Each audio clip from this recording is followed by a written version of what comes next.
Happy day, everyone! Welcome back to our YouTube channel. We hope all of you out there are doing great like always. Laws across the world range from legal to illegal. In today's video, we will be talking about these facts must be illegal for you to know. Number 10. The mayor of a French city has made it illegal for residents to die in his city. Major Gérard Lalande is concerned that his town cemetery is running out of space, so he has drafted an ordinance prohibiting any individuals not possessing a plot in the cemetery and desiring to be buried in Sarre-Pourenx from dying in the parish. What will happen if we do this? The legislation threatens harsh punishment for violators, which would have to be a destiny worse than death. After a court in the neighboring town decided that his city wouldn't be allowed to buy property to enlarge the cemetery, Lalande claims that he had no option but to issue the absurd and utterly unenforceable injunction. But there's no indication of what will happen if a victim dies in the wrong place at the wrong time without making the appropriate arrangements. The mayor, who is 70 years old, is up for re-election, and it's unclear whether this legal snag will mean the end of his tenure. When it comes to burying political careers, they don't have to worry about space. Number 9. Forgetting your wife's birthday is prohibited in Samoa. If you forget your wife's birthday in Samoa, you'll suffer more than the silent treatment. Although the length of your punishment is unknown, spending time apart to consider how to make amends to her wouldn't be too awful. Number 8. If someone comes to your door in Scotland and asks to use your toilet, you must let them in. According to reports, in Scotland, if someone knocks on your door and asks to use the toilet, you must let them in by law. The Scottish Law Commission, on the other hand, stated that there was no evidence to back this claim, and that the myth may have developed around local customs, pointing to the Scottish people's strong feeling of hospitality. But this law appears to be nothing more than a courteous custom or habit. However, trespassing was previously permitted in Scotland, owing to a statute that allowed free access through private property, and it's not impossible that the tradition arose as a result of this. It was originally enacted to allow individuals to cross huge expanses of property owned by neighboring clans, which gives you an indication of how old this rule is, but hikers now utilize it. Number 7. In Turin, Italy, it is illegal not to walk your dog at least 3 times each day. A new ordinance passed by the city council in Turin will punish dog owners up to €500 if they do not walk their dogs at least 3 times a day.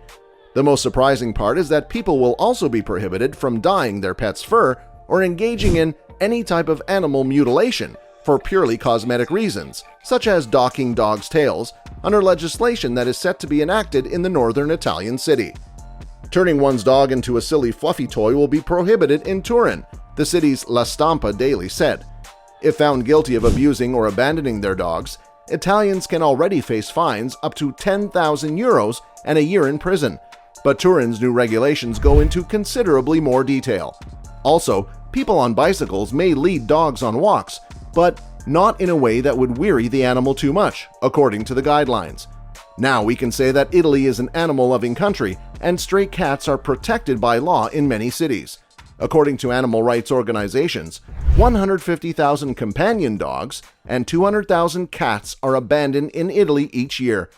Turin police will rely heavily on tipsters observing harsh treatment by their neighbors to implement the legislation, according to La Stampa. Number 6. Putting the laundry out to dry. Residents of a new development in Beverley, East Yorkshire, are bound by a restrictive covenant that prohibits them from hanging laundry or dry clean clothing outside.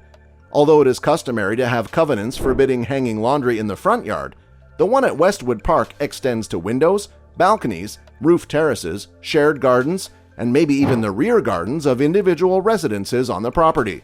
But interestingly, the goal of the regulation at the high-end resort is to keep people's underwear from flapping in the breeze and detracting from the estate's appearance. The developers did, however, include a washer-dryer in every property to aid in the enforcement of the covenant. Also, other frequent covenants include constructing fences in front gardens, raising animals other than household pets, washing automobiles on the grounds, and eliminating any grassed areas. Number 5.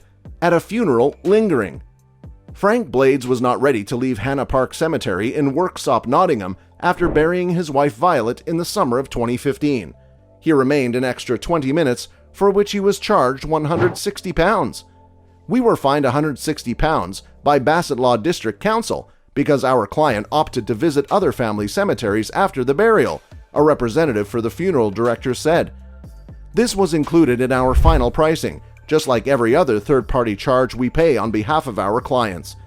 Bassett Law District Council's head of communities, Liz Prime, expressed astonishment that the fee had been passed on and not borne by the funeral home. The council has not penalized Mr. Blades for staying late at his wife's funeral to lament her passing.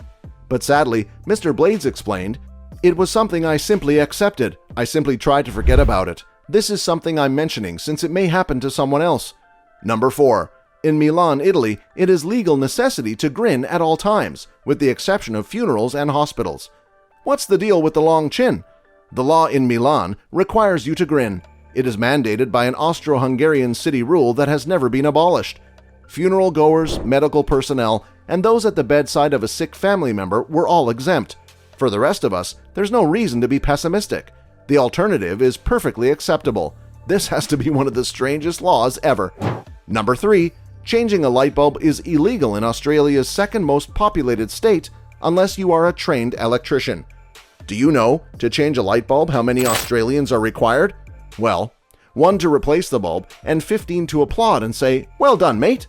Okay, we realize this seems silly. Why would changing a light bulb be illegal? Surely this is a joke?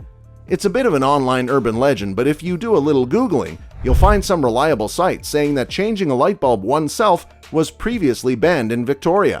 Presumably, this was a precaution to prevent electric shocks or dangerous electrical wiring.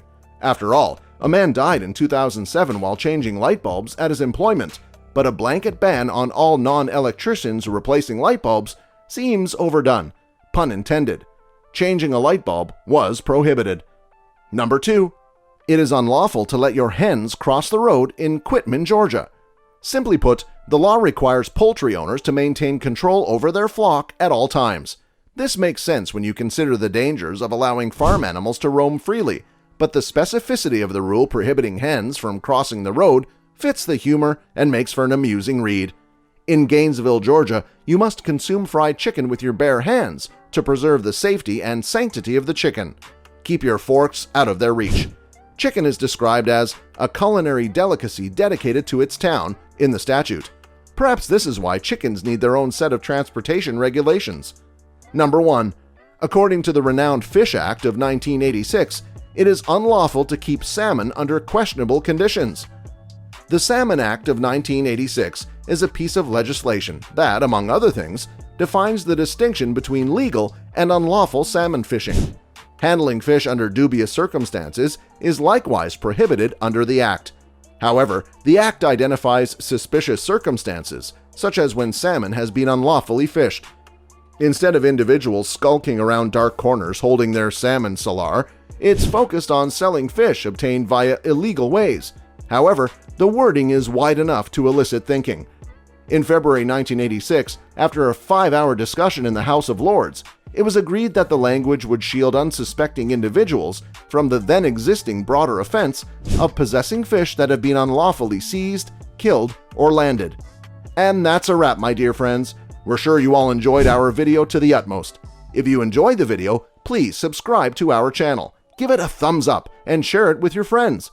Feel free to leave a comment in the comment box if you have any views, opinions, or suggestions to contribute.